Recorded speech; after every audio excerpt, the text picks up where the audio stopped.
according to you, what role, if any, does the complete separation of religion and the complete separation of religion and the state play in socio-economic development of a nation state? Yeah. See, the problem is that when we use the term religion, you use it very loosely. And we tend to cover the Sanatan Dharma also with the term religion. Now, Sanatan Dharma is not religion, we know that. In fact, I have written, in fact, I'm in the process of writing a full book on it. It says that all religions are not the same. But I've clarified right at the beginning that I'm using the term religion only because people understand Hindu Dharma abroad also as a religion. Though it doesn't have those trappings of religion. It is what is called, a lot of it is uh, uh, from inspiration of the self because it is inward looking. It is not outward looking, unlike the Abrahamic religions. And of course, it doesn't have one book and one prophet and one code and one leader. It has a library. It doesn't have one book. And even the uh, Paramatma is divided into a trinity here with they perform different functions, and it has separate layers. Oh, that's okay. If you go into that, that will be a whole new debate. So, but the secularism as it is practiced in the West was required because the church was basically assuming the role of the king.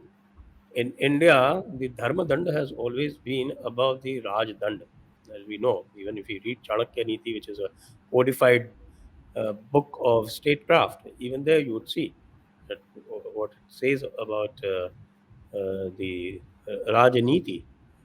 Rajaniti, as it says, Anvikshaki, Trai, Varta, and Dandaniti.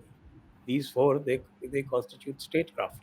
So even there, Trai is there. Trai means Vedas. So there in Sanatan Dharma, the Dharma as a moral precept is intrinsic to Rajaniti.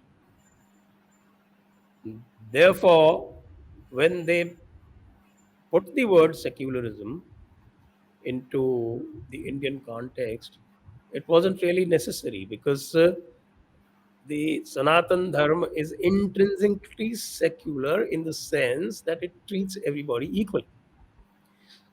Unlike Islam, which has the concept of zimmis or the second class citizens, or non believers as people who are destined to hell, or in Christianity, where you have heathens who are again destined to hell only for the grave sin of being non believers. There has never been any discrimination on the basis of belief in the either in the Sanatan Dharma or throughout the history of Bharatavarsha. So this debate, when it came up in the Constituent Assembly, whether we needed to put that word secular, it was actually this Constituent Assembly. It did not pass because they said that we simply do not have the kind of situation that prevailed in the West. The West needed to uh, differentiate between the church and the state so that the church did not continue to meddle with the state. And you have to look at the unique problems that Europe was facing just before the Treaty of Westphalia. The Treaty of Westphalia was a result of these struggles, and that is why they brought in this what is called secularism. But this secularism also always maintained Christianity as a state religion. Even today, most of the so called secular countries in the West, especially in Western Europe, even today they have, if you leave out France, if you look at England, they have Christianity as a state religion. The queen is the king is the head of the Anglican Church.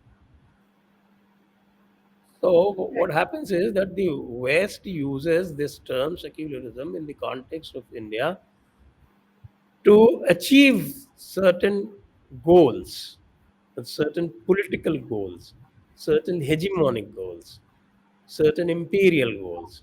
Imperialism may have gone away, but they try to control India and other countries, other developing countries mostly, or the erstwhile colonized countries, through the means of human rights, secularism, and so many other tropes that they throw at us.